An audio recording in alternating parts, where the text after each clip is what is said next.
Yo, hey everyone, Brian with you from the Game Cabinet. We are finishing up our fourth group stage in our AI-only battles. And yeah, let's see the last era, what we ended up getting. Spain got a golden era, everyone got a normal era, except Brazil and Russia. Don't think that matters. We're just going to go ahead and keep things going. Korea should be winning here any second. Did they shoot it off? No, they got 2 more turns left. I would assume they're going to be able to shoot things off quickly. Like, if we looked at resources, they do have a ton of aluminum. In addition to that, I think their power is pretty well set. So really, the only thing that really matters right now is whether or not Crete can just get the last few points to catch up, which I don't think is going to happen. I don't think it's going to happen, but there is a small chance. I mean, here's the problem. Korea ended up losing their religion in quite a few cities. Actually, whose religion is this? Oh, Arabia ended up flipping them. Oh, that sucks, man. If Crete could take back some of their territory, they would get a few points. And then they just really need to hope that Arabia knocks out Russia's religion. Even then, I don't think that's going to be enough points. Because even if it, like, flipped at this point, so that would only be a 20-point difference, which would be a 40-point difference, which still would not be enough. It would be close, but it wouldn't be quite enough. So let's see. You should have gotten that rocket off. Exoplanet is officially gone. You are not speeding it up, it appears, though. Okay. All right. I mean, I guess you're giving Korea more time, or sorry, Crete more time to catch up. But you did shoot it off, right? Yeah, you did. So we're just waiting 50 turns, essentially, at this point. We'll just keep popping in and looking and seeing what you're accomplishing. Russia finally ended up losing Astrakhan. Okay, so that should then go over to Spain. It looks like Brazil's gonna end up losing Porto Alegre as well. But, I mean, it's a little too late. Man, that just makes me kind of sad, because, like, this really shows you how good Spain could have been. And I mean, I was hyping up Spain from the get-go. I really thought Spain could have had a really good push here. But Astrakhan, I mean, this is going to be like another 30 points here, 25, 30 points. And Porto Alegre should be like another 25, 30 points. So, I mean, this is going to be like another 60. They're going to be close to 1,100. So, I mean, they would be right in there. They really, honestly, would be right in there. But it's just a little too late, you know? I suppose there's the smallest of chance, especially if she doesn't end up shooting these rockets off. Also, you're at war with Spain, aren't you? No, you're actually at war still with Saladin. Not that that really is accomplishing much. Is Saladin shooting off? Did anyone shoot off any rockets? Poundmaker got one. I don't think shooting, if I remember correctly, I'm 95% sure you don't get any extra score for shooting off a rocket. Like, I don't think it increases your technology score at all. I think the technology score is based purely on tech. And I'm not quite sure how that works, because it's not... I mean, is there really... How many techs are in Civ 6? That's a good question. Is it 1 per tech? How many techs in Civ 6? 5 technologies. No. I want to know how many total. I don't know if it's 1 per... Can I just get, like, a total number? Technology? What about this? Technology, scientific tree, era progress bar. Yeah, I don't know. I don't know if it's 1 per. I should pay attention to that. I should actually know it, but oh well. I don't think it's 1 per. I think it's like 3 per or something like that. I'm pretty sure it's a really weird number. Yeah, not 100% sure how that works. Same thing with civics. Not 100% on that either. So it's like, oh, she's speeding it up. Okay, good. Like, Great People is its own thing, so you don't get anything for extra great works. It's just, I think, just finishing the tech. Well, here's a good question. Well, we're at 0, so no, that doesn't really help, does it? What do we have score for? Error score? 16 technology. Okay. What techs do we have? 1, 2, 3, 4, 5, 6, 7, 8... 2 per tech. All right. Well, there you go. It's 2 per tech then. So then if Korea has 154, that means they have 77 techs researched. Congratulations. So, Poundmaker. Oh my god, they're so close. He needs... So it's probably 2 per civic as well then. Yeah, probably. I don't see him doing it. I don't see him doing it. She is now shooting off at 3 per turn. So you're talking like 15 turns or so at this point. Is she speeding anything up again? She still has so many death robots. Where are your death robots? Like, what are they even doing right now? I don't know. I don't know. Asha Khan still is free city. So Spain didn't end up capturing it. Porto Alegre is going to flip here. Pedro. We'll give Pedro a bunch of money right before his empire ceases to exist here. I mean, it's getting there. Porto Alegre is flipping in 4 turns. Brasilia is going to flip. Spain, they're making this march, man. They are making this march. So late in the game. But man. The problem is there's like no wonders. If there were wonders in these cities, that would really help. But yeah. Honestly, I think what screwed them is the fact that they ended up not getting these cities here. Because remember, they ended up conquering Mexico City at one point. I don't know. I mean, assume Russia ended up building Petra. But man, if they would have these couple cities here, keep in mind, Russia would then have the less points here. In addition, like, they wouldn't have the Petra, so that would be 15 points there. And then they would also lose the empire score from that. And then it would go to Spain. And, I mean, this would be a completely different game. It's... like, it really comes down to just a couple small decisions. And that's what's so interesting, I think, about these AI-only series, is really, it's just a couple small decisions really can just have reverberations through the whole game. It's really just the time. It looks like the game's over. Yeah, it looks like they won. All right, so they ended up, it looks like they ended up winning. So...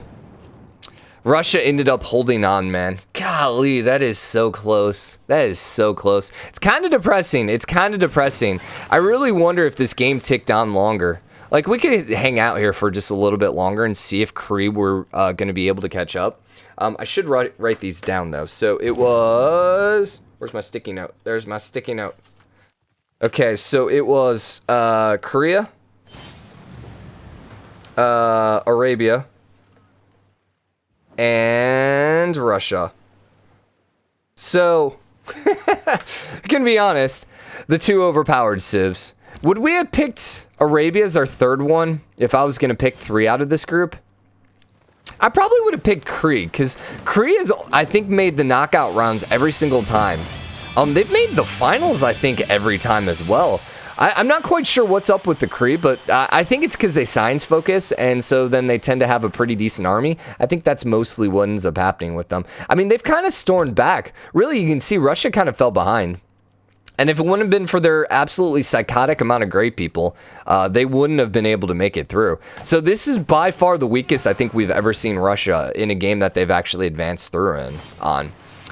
Yeah, I think I'm going to go ahead and put a pause in the episode here, and then we'll go ahead and pop in when we're launched into the last group. Oh, we do get a freaking scene.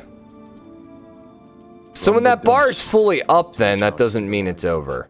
Does that mean we ended any of the other ones early? Not really. This was the only one in which the game was actually close. This is the only one in which I think, you know, there was competition for any of them. But all right. Now, I don't think, and here's the thing, that really does screw us with, yeah, I'm probably still going to keep ending the game early here when that thing lights up, because doesn't that screw us up here in the Hall of Fame? Isn't there a win-loss? Or is the win-loss only on these guys? 1 out of 3 games. Yeah, maybe there isn't a total win-loss. Also, I hate you. I do have that. What about history here? Nobody won. Wait, what? What? Huh? Score 63. 7. Score 83. Victory U. What? I don't know what that is. I'm so confused. So is there no total win-loss? I guess there isn't a total win-loss, so it's not really that big of a deal for us to sit there and lose. All right, well, we'll be back in 1 second. Alright, so we are now loading into our last group. If you want to see who's in the group, I ended up putting all the groups in the description below, but this group is made up of Shaka, Soleiman, Tamar, Teddy Roosevelt, Tamaris, Trajan, Victoria, Canada, and Wilhelmina. So it's interesting Teddy's in this group. Teddy tends, like, he's made the finals every single time, and even though I think America tends to be one of the weaker civs in the game, Teddy just is very aggressive. The AI is very aggressive, and so it tends to work out for them. Also, I think the bonus towards killing people on your own continent is very helpful. So Ottomans have an island basically all to themselves up north, which is pretty good for them. Then we have Scythia down to their south. Then eastwards we have Teddy, and Teddy actually has a lot of room as well. And he's right next to his colonial overlords, England, so we shall see how that plays out. With Georgia not too far away, they technically are part of the same island chain here, but they have, you know, that one little pass here, so we'll see. Maybe she can put a city and some walls there, and, you know, we'll see. Canada spawned up in the tundra, but they also have desert, because, you know, why not? But they actually have a lot of room to grow. Netherlands then are eastward, and they have a lot of room as well, and Zulu has a lot of room, except Zulu and Rome spawned right on top of each other. So this is going to be a really fun group, I hope. Because we have Rome, we have Teddy, and we have Zulu. 3 very aggressive civs, so I'm hoping to see some aggression. Now, 2 of the aggressive civs spawned right next to each other, and I'd imagine Rome's going to declare here on Zulu probably in the next 2 minutes, because, you know, they spawned right on top of each other. He settled right on top of each other. What is 150? Oh my gosh, leave me alone. I have to accept it, otherwise they keep asking over and over again. So 135 to 150. We'll see. Yeah, we'll see. We'll see if this is a war. But I imagine this means war. Any other early wars? I don't think so. Yeah, I don't think so. Everyone seems to have quite a bit of growth, room to grow. Ooh, Rome's gonna end up losing their city here, unless they can end up throwing another one there, but no.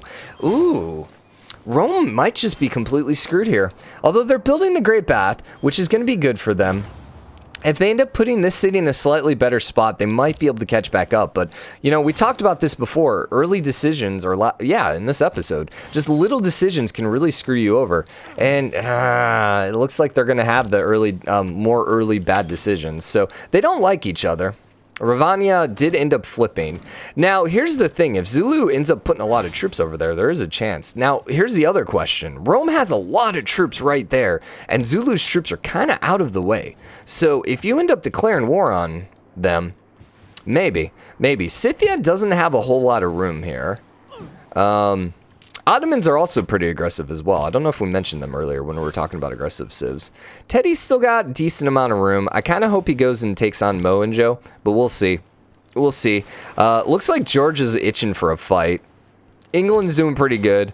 Really is going to come down to who settles this island between them and Zulu. But yeah, this one's pretty wide open, I think, right now. Pretty wide open. Netherlands are actually coming and declaring on Zulu. This is amazing. Yeah, this is actually amazing for Rome. So Rome is definitely not out of it. Because what's going to end up happening is I'm assuming Zulu is going to end up losing a lot of their troops right now in the fight with Netherlands, which then may allow Rome to then jump in and end up taking some town. They might even be able to get Ravania back. Yeah, they might be able to end up getting their city back here. Although she's not declared war. I think she did just declare because all her troops just popped out. No, he just forced them out. Is she going to end up declaring? Not quite sure what's going on here. Zulu, though, is in a bit of a bad spot. They are definitely in a bit of a bad spot right now. Because they have 2 enemies on either side. But neither of them have declared on them yet. So they got that going for them. And it doesn't look like anyone else has any war. I mean, part of it is some of these civs just have no one nearby. So, you know, that's part of the reason we don't... Yeah, there you go. As soon as we looked away, that's all we had to do is we just had to look away. So now's your opportunity, Rome. He's got the 3rd city. So he is going to have 3 cities down. Zulu's going to be really weak. So Rome has potential here. And this is interesting because if Netherlands can hold on to Ulandi, if they can hold on to it, this may set them up to advance. And I don't think we've ever seen them advance. Like, we're really looking at quite a few new civs in the knockout rounds, I think, this time. Yeah, we've just not seen some of these civs. Now, the downside is Zulu has just popped out a whole freaking butt ton of troops. They're at 348. She's at 225. Rome's at 268. So, yeah, he's just been popping out troops nonstop here. What did the first arrow pop out? Everyone got a golden again. I love when that happens. It's just kind of hilarious. She should, as long as she moves first, she should be able to take the city. Now, the question is, can she hold the city? And that's a really good question. I'm thinking probably not. It looks like Zulu might be able to take it back. But it might cost a lot. And man, Rome is looking... The river flooded. That's not actually war. Rome is looking itching for a fight. It looks like they're itching. Zulu's really trapped here, too.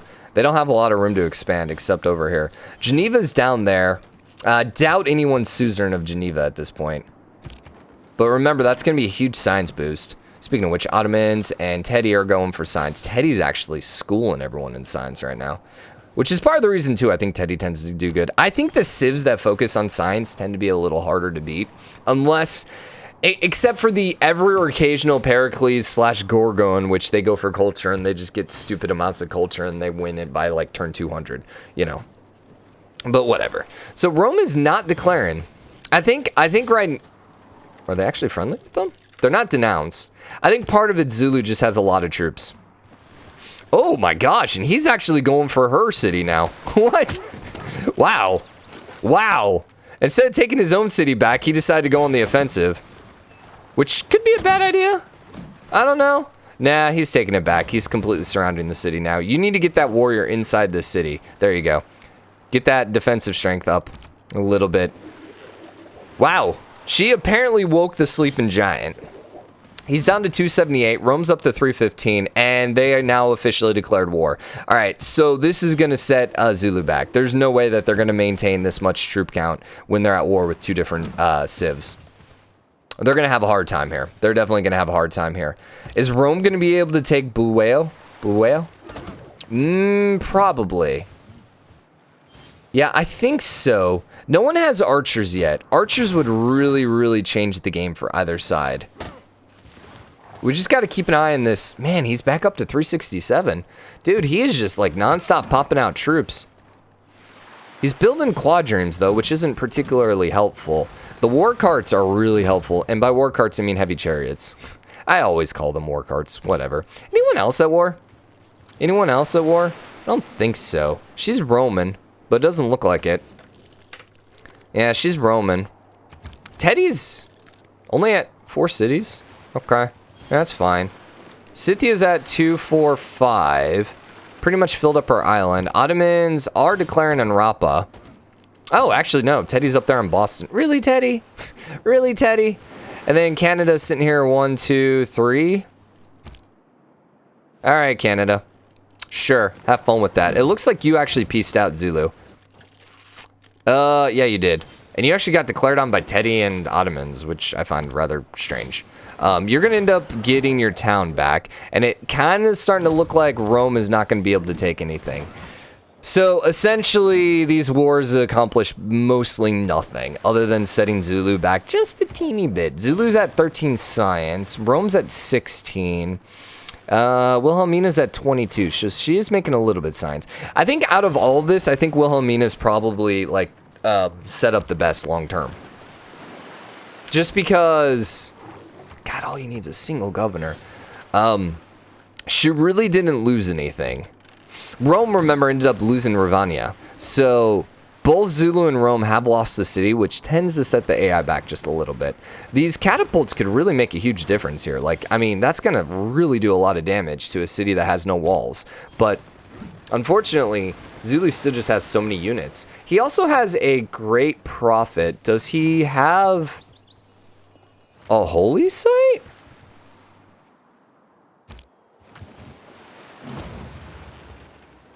No. He has no holy site. And he doesn't have Stonehenge. How did he get a great prophet? What? How? Huh? What? What? What? Stone. Am I missing it? Am I missing it? No, it's over here. How the heck did you get a great prophet, buddy? He has no holy site.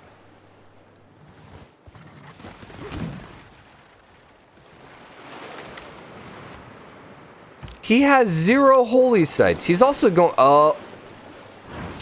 So the only way he would have gotten the holy site then, or the great prophet, is getting the faith from these things and then buying out the great prophet, which seems really expensive and hard to do, but okay, sure. By the way, who got the religions? England, Ottomans, Netherlands, Georgia, and Zulu. So no Teddy. Interesting, but Teddy's rolling in signs right now. What's score looking like? Thomas is in first, Teddy's in second, Ottoman's in third. It's still really early, though. Teddy's gonna end up maybe losing Boston? I don't know. I wonder if him and Ottomans are gonna be at war at any point. Teddy really just needs to kind of move this way a little bit quicker. But there's not too many great territories over here, but you just basically want as large of an empire size as possible. How's Canada? Is Canada in last place? Yeah, basically. Canada, spawned next to no one, has all the room in the world, and somehow only has 3 cities. I don't even know. When the AI is like, yeah, you know what? This civ is so bad, we're not even going to bother trying. Seriously. We're just going to give up. Wilhelmina's actually not even in the top 3, which is kind of hilarious considering she's the only one to actually conquer anyone else's city. Yeah, it is kind of funny. Why are you so far behind? No wonders, I'm guessing. So let's see. Teddy has 2 wonders. That's mostly why he's in first place. Thomas has 3 wonders. Solomon has 1 plus the religion. Tamar has the religion. Wilhelmina has a little bit of religion. Huh. I guess it's the wonders right now. I suppose early game wonders probably mean more. 15 points early game is a lot more impactful than later. You know, when you're at like 200 points, having 45 for wonders, you know, is worth a lot more than when you have 2,000 points, but whatever. So everyone's still kind of fighting over here.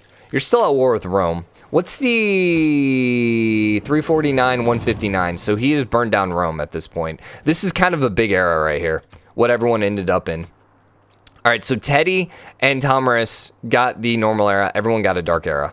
So that means you guys aren't really flipping any quicker and or slower. Did Rome have the religion? No, right? Ottomans, Netherlands, Georgia. So Zulu does have a religion. But wait.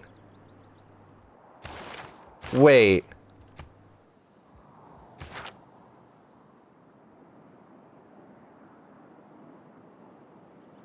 What? Huh? So somehow England converted one of Zulu's cities. All right. Huh. That's rather strange. That's rather strange. And then who's the other religion that's popping out over here? Netherlands also popped out some. So there's a really good chance Zulu's going to end up losing their religion. Yeah, there's a very good chance they end up losing their religion here. Hinduism, it doesn't really show how quickly it's flipping. They have 4, but there's a lot of pressure flipping it. But if Netherlands pops out, okay, let's look here.